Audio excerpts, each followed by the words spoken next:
you want to be efficient with this deployment of technology and this investment in this technology. What do you see commonly people get wrong in terms of how they look at that? They get it wrong thinking they can automate everything. Because we're looking at our bottom line, we're looking at our resources, we're looking at our team. Who's going to do this? Or how are we going to do this? How do we make the automation experience the best it can be to really still keep people moving along our buyer journey? Where is your cart abandonment? Something is broken. How do we fix it? You just have to know where things break. And then this is when you can start to.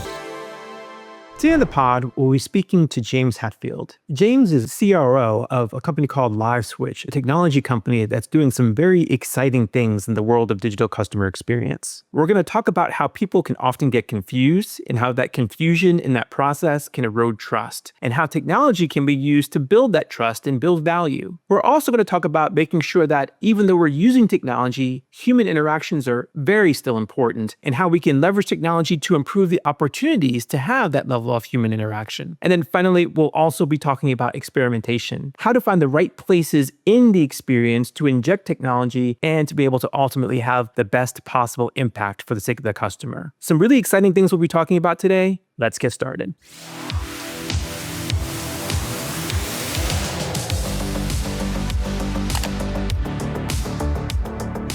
James, we're so happy to have you on the podcast today. Thank you for joining us. Samir, thanks for having me. I'm excited to be here.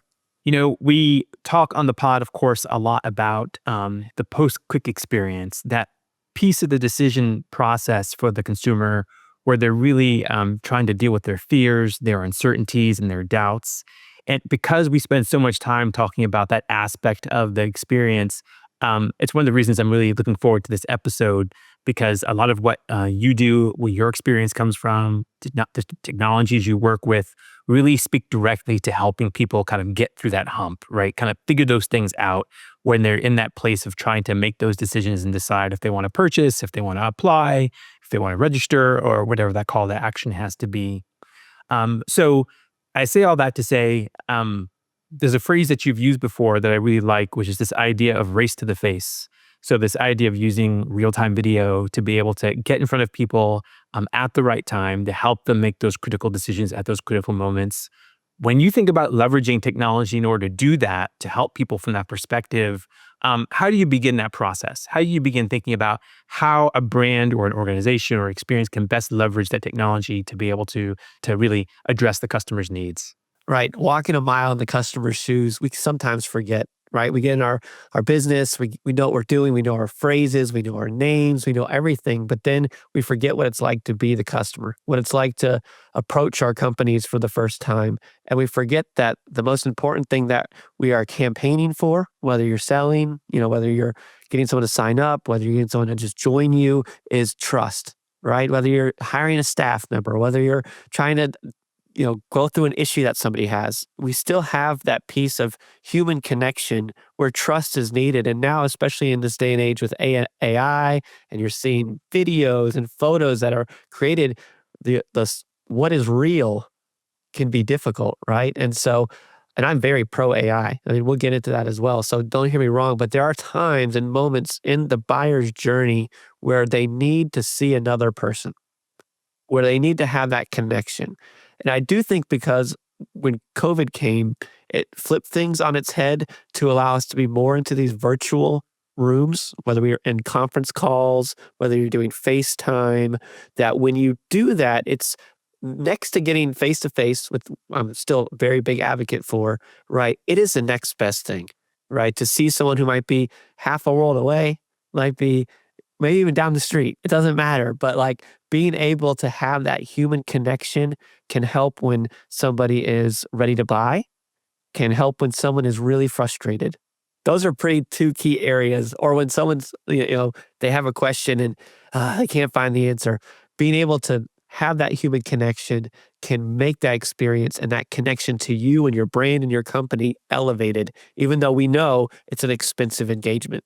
But you got to know when to deploy that expensive engagement with your customers and how to do it. So let's get into that, right? So you mentioned that it can be expensive and the timing of it is appropriate. And obviously, you don't want to kind of be wasting your punches, so to speak, right? You want to be efficient. Just like a boxer wants to be efficient, doesn't want to be burning their energy.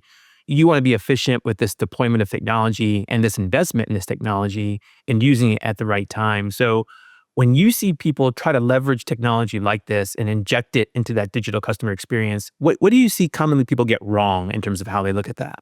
I think they get it wrong thinking they can automate everything. Right? And because we're looking at our bottom line, we're looking at our resources, we're looking at our team, and we're like, wow, who's going to do this? Or how are we going to do this? So, how do we make the automation experience the best it can be to really still keep people moving along our buyer journey? So that's when you have to find, and in retail, they'll call it like cart abandonment. Someone gets all the way to the credit card and then they leave, right? And that can be look different in every industry that, as folks are listening. Where is your cart abandonment? Because where your cart abandonment is where you need to think about, okay, something is broken. How do we fix it?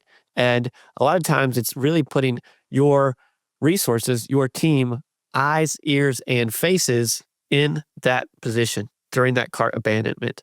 And can we advance it? And of course, if you can find other ways to automate it, to keep the customer trust high, to keep things going through high throughput, I'm all for it. You just have to know where things break. And then this is when you can start to enable some technology as well as your people to come in and keep that funnel, as us in sales and marketing like to call it, keep the funnel advancing. Now, I'm curious, when you think about that, do you think about that statically, as in a sense of, okay, it's at this particular time, this particular moment, this particular action? Or is that more of a dynamic action where, well, it can kind of change and depend? And I say that because I'm wondering if that's a potential use case for AI, right? Where AI can help to, in real time, make that decision of when is the best time to kind of inject this part of the experience. You certainly can. AI, I have continued to find that it blows my mind all the time, right? So I like to feed it. I also, you're the professional, right? So you need to be able to assess it. I always tell people like AI for me is like you're wearing the Iron Man suit. Still needs Iron Man in it, but it's nice to have Jarvis around it. But you still need the individual. Once we get rid of the individual and it's total trust in AI, it can hallucinate, it can do things and give you false answers, although they look really good. And sometimes it can nail it. So feeding AI where you just keep feeding it, whatever your variety is, Gemini, Grok, Chat GPT, use it. I have found it to be helpful in every situation, whether I'm hiring and trying to advance people all the way to a final yes to hiring, customer journey, where are we getting stuck there, salespeople, project managers, documentation on site, have AI assess it, because where we're headed right now is if you say AI is your advantage, that probably was something good, a year or two ago. Now it's like telling somebody you use electricity in your business. Or like, of course, like electricity at one point in time was a competitive advantage. But the next wave, and you're going to see it, you'll probably already hear about it on data centers and how data is big, is capturing all of your data, right? It's not just emails anymore. It's not just CRM entries anymore. It's every conference call, every video call, every audio call, every outbound outreach. You can compile all of this information and analyze it holistically to start really drawing out where there are breaks in your journey. And then also applying human instinct. There is a human instinct, a social EQ, which I think sometimes AI lacks a little bit. And that instinct of, again, the Iron Man and the Iron Suit still need them in there, because it might not be AI that finds the break. It may be that one of your team members says, hey, have we thought about this, or we've tried this differently, or maybe we should try this. As an example, in the home services industry, this happens all the time. People will know this. You have somebody come out to your home to fix anything in your home. And typically, the person that arrives to do the resolve the issue, the plumber comes on and they're the plumber. Typically, they don't like to sell. They like to fix the pipe. It's rare to find the plumber who also enjoys selling, just like it's rare to find the person who loves to sell, loves to fix the pipe. So putting the right people in the right seats, your problem might be you have the wrong person trying to upsell, the subscription, or try to add on the add-ons to the piece. You've got the operational person that you're like, why can't they do this?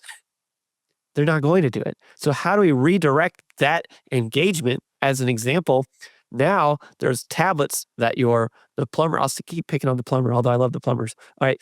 The plumber has a tablet in hand that they can now hand to the customer customer can tap it and up pops the customer care person. Customer care person could be sitting half a world away in the Philippines, South Africa, anywhere in the US, Canada, anywhere in the world, but they are professional sellers, right? So now the plumber can hand it to the salesperson and say, hey, while we've got, so and so on property, they're going to fix this. And while they're there, hey, would you like to have additional coverage? We have a platinum package. Anything else in the house that needs to be updated while they're on there, it'll save you a service call. This is the kind of thing where you can start seeing that you might have the wrong resource, a wrong technology, asking somebody to do something or technology do something it can't do, and you're going to need to get creative moving your deck chairs. It makes me think a lot when we talk to our clients on our side. A lot of the things that we really preach to them is a culture of experimentation, right? I'm really thinking about this as a cycle where you're really building, you're learning, you're getting feedback, and then you're iterating on the process. And I love the fact how you talked about here are some real life use cases where you can inject live video into the situation, where another cases where you can inject AI into the situation, but that it's not necessarily set it and forget it, that it's kind of just like, well, we'll just see what happens. You can set it in there, but you can measure the effectiveness of it, right? You can, the example of the plumber, maybe you have 20 plumbers that you're sending out, and maybe you give this to 5 of them and just kind of use them as a test group to kind of see how are customers reacting to that. Are we seeing, upsell opportunities with those 5 plumbers go up, as compared to kind of our control group of the other 15, right? So here are all these opportunities to experiment. And sometimes you're going to get things wrong. Maybe the way that you introduced it, the way the plumbers are saying it, the way they're introducing this tablet, maybe that's wrong. You're learning, you're iterating, you're growing, but you're finding ways, the right way for your customer, for your product, for your experience to be able to inject these elements in here and get the most value out of them. And I think we don't talk about that enough. We talk about these technologies and we treat them like they're these, and you kind of alluded to it, like they're these magic bullets that, hey, we got one, we're ready to load the gun, like everything magically is going to happen now and we're good and we're set, as opposed to saying, how do we kind of work this into our process, using a culture of experimentation so that we're kind of learning along the way and figuring this out so that we can best interact with the customer. Have you seen companies be successful in kind of thinking about it in that way? Oh, absolutely. So as you start to think creatively, I want to pick on the automotive industry for a second, right? Back when, we used to, if you didn't know how to change your own oil, you'd go to a place probably called Jiffy Lube or something like it, right? Jiffy Lube is a place where they change your oil, right? You'd bring the car around, you'd hand the keys to the person, and you go sit in the lobby, drink, not great coffee, and watch the news or read a book. And then they pop out behind the magic curtain and hold up something that, oh, your filter needs this or your oil is that, or, and if you don't know anything about cars, you're kind of like, I don't know, I guess so. Like, or you're thinking, he's just trying to get the bill higher. I just need my oil changed today. Now he wants to do 15 other things to jack my bill up. And that level of trust there's a little trust gap. So what automotive companies now, and maybe you've experienced it, when you take your vehicle in, they will have their mechanics go and start videoing everything they did. Hey, we changed your filter, we changed your oil, we put air in the tires, and they will send you a video, via text or email, and you can watch it, right? What they're doing is ripping down that curtain in between, enhancing transparency, and transparency building trust, and trust also, not only will it help in an upsell, but help in repeat business, which is a liquid gold for any company listening. That recurring revenue is liquid gold. So if I can transform that experience of what maybe someone's used to going to Jiffy Lube and now they come to the tech-enabled, oil change that increases transparency, then they might even talk about the experience. Hey, I'm talking about it right now on a podcast, right? That experience customers has completely changed over the last decade, and to a point where, hey, let's highlight this kind of a sleepy industry, getting your oil changed, right? Like, who would have thought about that? But where is the transformation that you can make? And you're either, in that case, for the Jiffy Lube, they're doing selling and they're doing their operation and delivery all in one package, right? But where do you need to enhance it on the sales side or on the operational service side? Where do you need to increase the transparency to uplift the trust and to uplift that repeat business? And that can be done with our eyes. When we shine light on a situation, and in this case, we're talking about recorded video, photos, anything that someone can see the work that's being done, you can apply that to most any industry, right? And where in your process right now could you use some more transparency, some more visuals for your team and for your customer, because it holds everybody accountable, right? It shines light both ways, because sometimes the customers are the ones trying to pull the wool over our eyes and say, we didn't do this, or your salesperson said this. You need to add the NFL instant replay to your business. And this is where you can start holding everybody accountable, where your team members might be like, hey, this is like Big Brother. They only say that when they have something to hide. When they have nothing to hide and they're giving great customer experience, then it's covering their backside to make sure that this is what we said we were going to do. Hey, implementation team, here's what it is. Because that handoff from team to team is also where breakdown and lack of transparency can also hurt the customer journey. Because one person did this, is now the customer is confused, and confusion leads to lack of trust. So where can we find these holes in the process to uplift transparency, to uplift trust, to uplift recurring revenue? One of the things you made me think about is and it goes in lockstep with what you said. Not only do those things really increase trust, right, but they also increase the value of the experience, right? Because again, when you're seeing the person do the work, you inherently, as a human being, just attribute more value to it because you're seeing it happen. And it makes me think, one of my first jobs, I guess really my first job out of college, I was selling air conditioners, right? Air conditioning units, right? So we'd get these calls, we'd go to the person's house, the air conditioner is broken, or they need to upgrade. And one of the things that the guy who trained me really taught me was, he said, when you go in there, it'll take you 5 minutes to go look at the air conditioning unit, see what size it is, look up the price, right? And then say, okay, here's the price of your new unit. But one of the things he taught me to do was like, nope, you go inside, he says, I'm going to need some time. You walk around the house, you measure the rooms, right? And it's not until an hour later that it's like, hey, I'm done all my work, all my measurements. Now here's the price. And he's like, that whole process is building value, right? It's like, wow, he's investing time in this. This is serious. This is a thing. So now when they see $5,000, $7,000, $10,000, there's value attributed to that, as opposed to someone walking in the house and 5 minutes later handing me something that says, this is going to cost me $10,000, right? It's the same unit that's being sold, right? And ultimately, you could have just as easily done that. But seeing the process, not only to your point, builds trust, but building value, because it's like, okay, there's work involved here. And there's so much that can happen. The example that you gave of the oil change, like someone actually physically did some work. Like he was in the guts of my car. Like he lifted my car up on the whatever it's called. And, he went up under the car, right? He got the oil out. Like seeing all of that builds so much value in what's happening. And to your point, there's so many different opportunities to help that person understand the value in what they're getting and to build that value, which again, builds the trust, which then, leads to retention and higher lifetime value for that customer. You gave me a great example with the plumber, even with the automobile, about how people are able to use kind of live video and or images in kind of real time to help enhance that.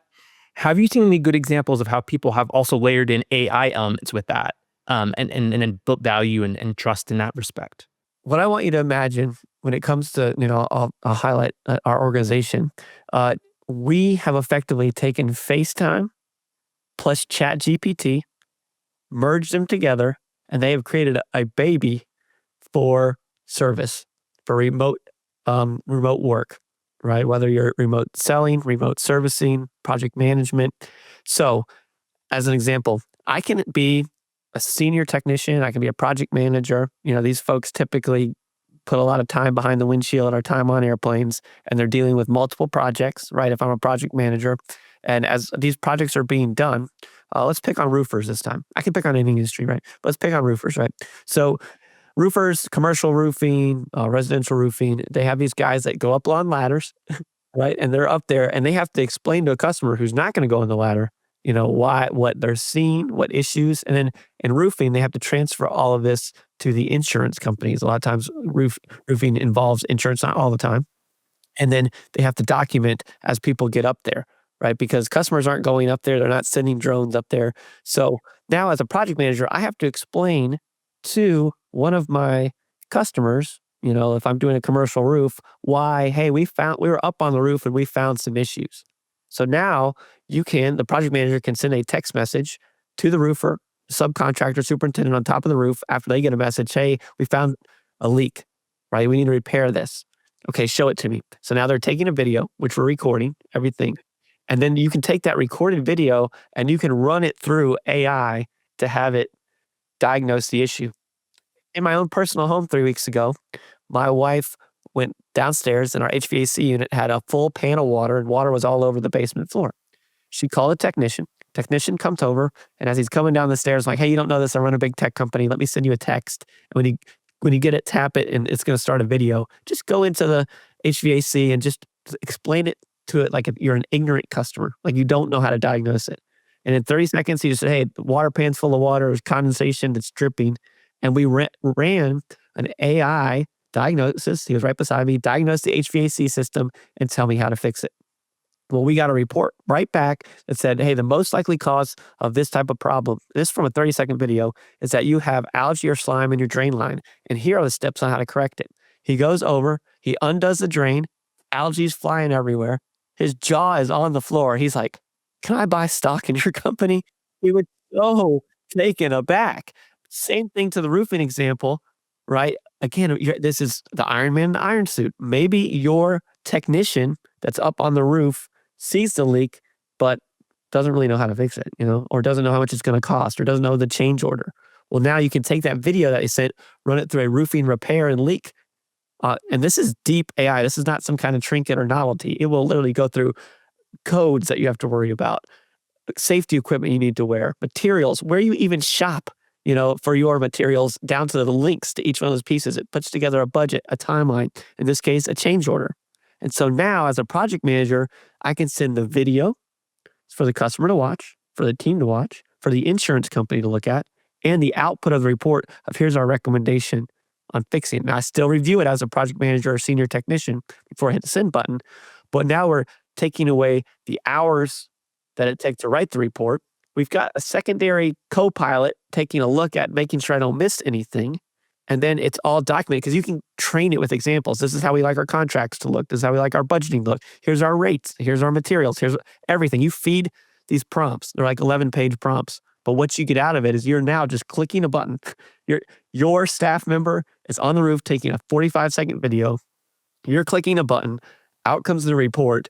And then I can send that to the customer why we have to change the budget and the timeline. And it saved myself. I have never met anybody on this planet that likes to do CRM entries, ever. I haven't met anybody on here that likes to spend hours putting together custom contracts.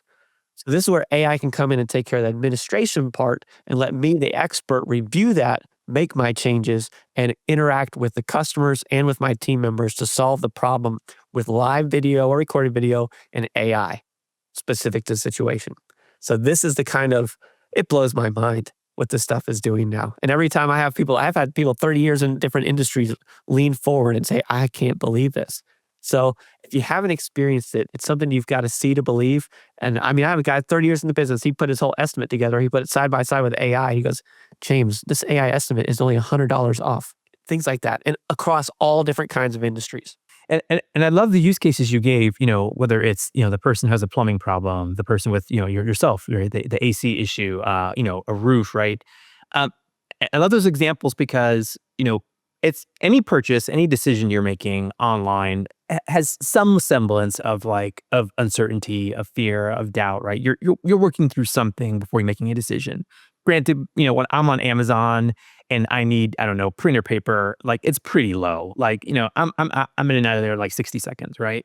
But when you get to those higher consideration decisions, right? Something like you mentioned, your plumbing, you got a leak, it needs to get fixed. You need to potentially replace your AC, right? You got to fix your roof or replace your roof. These things cost thousands of dollars, right? And there's just a lot of fear around that you make the wrong decision. If I pick the wrong person to replace my roof, they replace it, they do a crappy job. I can't return that. If I pick the wrong person to fix my plumbing and they do a bad job, I can't return that, right? It's not an easy fix. So here I have all this pressure that I'm kind of feeling as a consumer, and I'm trying to figure this out. And then to your point, I'm thinking, how much better am I going to feel if I've got this level of human interaction?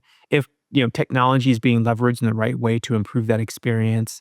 If I'm able to kind of both technically and physically get my hand held through the process so that I can feel better about this expenditure, right? I can feel like this is thought out. to your point, trust is being built. So I can feel like, okay, this is a good decision. I can give my credit card. I can write that check for whoever still writes checks, right? Out for, $8,000, $10,000, $20,000 for a roof, whatever that case is. And I can feel comfortable about the experience, or at least more comfortable than perhaps I would have felt if there wasn't that same level of transparency and the same buildup of trust and value that comes from both the technology and that level of human interaction. I'll give you two real world experiences that I personally used in the last month. Okay. One is I'm here in Asheville, North Carolina. We had some erosion from Hurricane Helene that I kind of put off and I knew it needed to get done. So I went out, recorded a video of what I wanted. And I asked it, hey, what do I need? What are times? How much should I expect to pay? And I had an entire project plan. Brought over a ground repair that specializes in water repair person. They gave me their quote. I said, here's what I'm looking to get done. They're like, oh, that's really nice. And it recommended on my end that I should budget for about $2,600. Well, the quote I got from the person was $1,600. And it was exactly what the AI report put out. So I saved $1,000. I was affirmed from a third party that this is what I needed to do. And then I obviously checked out this person on reviews and used AI there as well. I knew they were capable and we got a great outcome. Second, I just recently bought a new F-150 truck and I used AI to help me negotiate for everything, like time of day. I should go, what time of the month? What should I say? I told it all the features I wanted and it helped me determine which model I would need. I did this all before going into the dealership. And when I got a dealership, I had my AI report and I hand the guy the report. I said, hey, you can just follow this and we can save each other a lot of time. So they brings it back. He's like, hey, we can't do this. I put in AI. I said, this is what they said. AI said, hey, walk out, just won't leave, and they'll call you back. Sure enough, they call me back at a different time of month. I just followed exactly what AI. I saved thousands of dollars on this truck that I don't think I would have done it the same way if I personally went about it. I probably would have stand in there and stood my ground, negotiated a little bit harder. But I literally just followed the AI because I had it on my phone with the whole everything queued up that I've been using the channel to get me prepared for that negotiation. And it was beautiful. You can do all these similar things. I'm just applying everyday usage for me because I love to make AI practical and tactical for people because everyone's on the spectrum for AI. Some people think it's going to turn into Terminator and kill us all. Some people are like, they can't imagine a day goes by without it. And then you got some people all in between in the middle. If you lean on the side like, oh, I really know I should be looking more in this AI, I just really don't know how to use it, play with it. Pick one, pick a Gemini and just start playing with it for everyday things. Start using it. And then you're going to start bringing it into your business processes. You're going to bring it into your maybe daily life as well. And then you can start bringing it to your team, start putting it in you're going to start layering it in the hopes of a wingman, right? A co-pilot, and then B, the time savings and the automation and the help of it. And you're going to start rising up and watch in your organization. If you don't become, well, let's go ask, Shamir. He knows what he's talking about with this AI stuff. He's been bringing different things. You become an expert, but then also an enabler of other folks in your company and your team, whatever it might be. And now you can start uplifting the boats. But practical and tactical, start doing there first. It'll build, again, we're talking about building trust. Now we're building trust and putting these AI pieces into our process and then weaving it into our business. It's a lot of fun, by the way. It absolutely is. And it's funny. I think back to, I don't know, maybe 20, 25 years ago, and there were so many legacy brands who were fighting this whole internet thing, right? As if to say, this is going to be a fad. Like, we don't need to invest in this. Like, this isn't going to become anything. I don't need that stupid internet. I don't need that stupid idiot box, right? I can get through this. And a lot of those companies that didn't embrace it are dead. Like, they literally have gone out of business, right? Because there comes a point where, at first something may appear to be a fad, but there comes a point where it's like, it's not going anywhere. So you need to figure out what's the best way to use this to enhance the customer experience. And it shouldn't be driven by the technology. It shouldn't be like, oh, this AI thing is hot, let's do something AI. It should be like, well, the customer experience matters to us. This is another tool that we can use to enhance that experience. How do we best leverage this tool in our toolbox, right, to do it? That's the way they should look at it. But I think about that because it's the same way with AI. I feel like there are still a lot of legacy brands who are fighting it to a degree, or maybe just kind of saying, well, I guess it's something important, so we'll find some, ridiculous way to kind of leverage and use AI. But it's like, it's not going anywhere. It's literally driving the market. it's literally driving our financial markets. The largest company in the world, NVIDIA is that drives the market is all based on AI, right? It's all based on them providing the horsepower to drive AI. So it's not going anywhere, because if it does, the market's literally going to crash. So yeah, how are companies embracing it? Again, not as a magic bullet, not as like a patch, not as like, oh, this is a pretty little thing, so let's just kind of find some insignificant or stupid way to throw it in there, but really embracing it to say, this is now a new tool in the toolbox.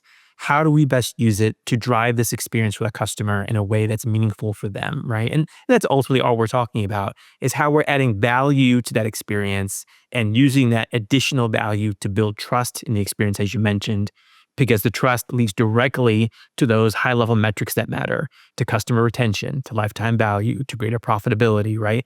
Which leads to greater valuation and better stock prices, and all those things that really matter to organizations. So I say that, and I go on my little soapbox about that, but there's a question in here. I'm wondering, how often do you have to help people appreciate how valuable these tools can be in terms of having a direct impact on the most important metrics in their business, and not just kind of being this cool thing to do?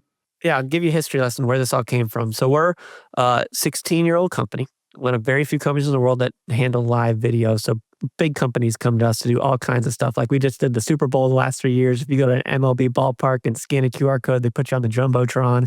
We did all that. And because we're one of the few companies that do live video, I got a knock on the door from the chief of police in Washington, D.C. to reinvent our nation's 911 phone call. And the idea was that everybody now carries a smartphone in their pocket. I think they probably issue them to you when you're born now. I know my kids want smartphones, but they come with 3 to 5 cameras on them, right? And so we have this infrastructure. So the idea was, how do we tap in? When you make a 911 call, you're calling telephony. Oh my goodness, telephony needs to go away. Talk about dinosaur of a technology. The worst part of our phone is the phone. But anyway, you call 911, you're on telephony. And we had to how do I get into a citizen's phone with no time to download an app, no time to train them, but I need to get into those cameras. And I woke up at 3 in the morning, I was like, I got it. We're going to go in through a different channel. The SMS text channel is different than telephony. So we went in through SMS, and in there, I can give you a link. And from there, when you tap a link, I'm getting into the third channel, which is the internet. And so then I can, with one other click, you allow the camera. So now you've allowed me the camera, you've allowed me the internet, and I can stream that video anywhere in the world. Okay. And it's highly encrypted. It's SOC 2 certified. I mean, this stuff is safer than the phone call. And now I can stream it right to the police car, the fire truck, or emergency medical. It's called situational awareness. People will, so they know what they're driving into. Like when there's a fire at your home, it's important to see what your home looks like, but it's also important to see the surroundings of your home. Because if you're on a hill, if your driveway is a certain way, if you have overhead power lines, it determines what trucks that they send out. So they need you as a citizen not only to show the fire, but show the surrounding areas so they can have situational awareness. And that's the same case with medical and police. So the idea was, who else can use a no app, you see what I see technology? And that's how it's breaking into every industry.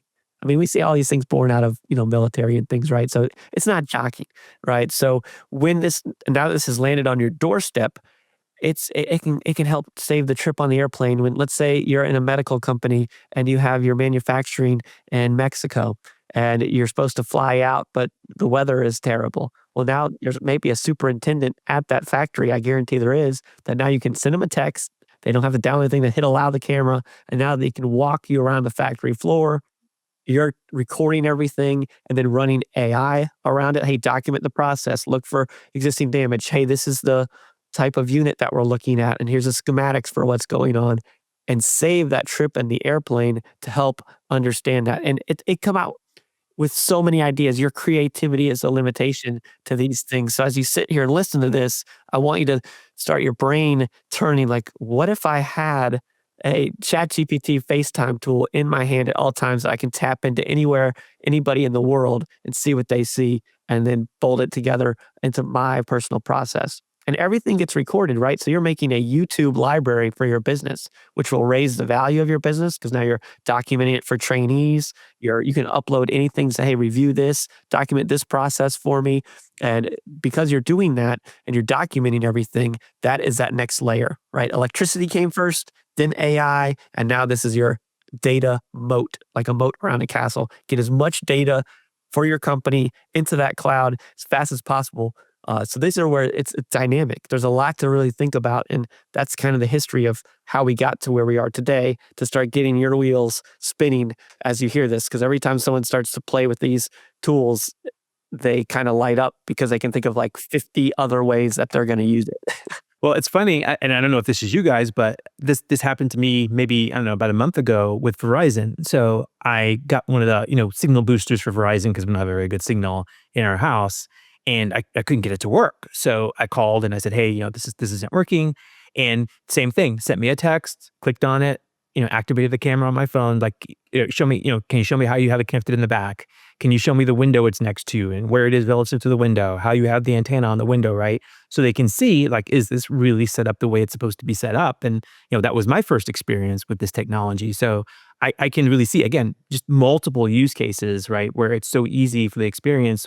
And, one of the clear, obvious ones is customer support, where often you're trying to walk someone through something and you're on the phone and you can't see it and you're trying to describe it. And oftentimes it's not a very tech savvy person, and, or maybe it's not a very, hands-on person, very handy person. And you're trying to describe this and they don't know what you're talking about. Right. But to be able to actually physically see it adds so much value.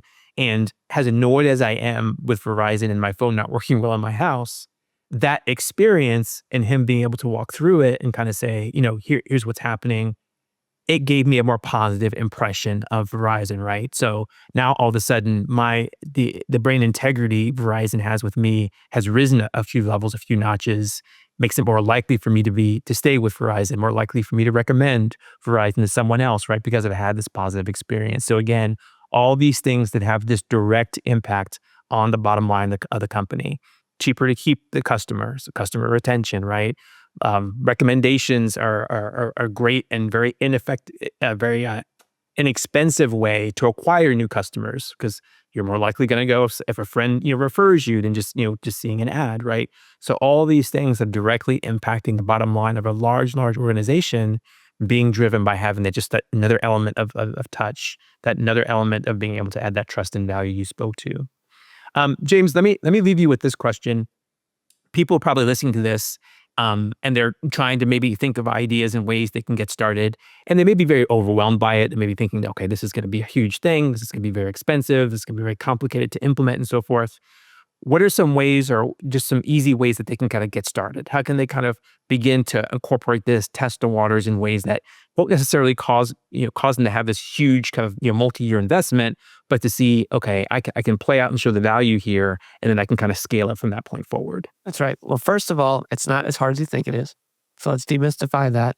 The majority of my customers are blue collar customers. So I'm teaching folks that historically have been called the knuckle draggers of technology, and they're using it all the time. So I'm not trying to belittle anything. I'm just saying that if they can do this and they do a great job, that you can do this. So let's put that aside. Second, this stuff is not expensive. In fact, there's a lot of tools out there that won't cost you a dime. You just need to get in there and try it. And like I said, start by picking your variety of AI, ChatGPT, Grok, Gemini, Perplexity. Just pick one, right? I might recommend Gemini. I don't have a dog in the fight there. And start to just play around with it like we talked about earlier. And then finally, you're going to find companies kind of like my company here that's taking these things and really making it practical and tactical for what you're doing. Like everything I do is one click. You want to talk to someone? If you can send a text message, you can use our stuff. You want to use AI? It's one click. You just tap it. It starts to diagnose things for you. We try to really distill things down to the easiest. I think as much as I picked on it earlier with telephony, the most beautiful thing about telephony is they made the noise of the phone annoying. This is before the cell phone.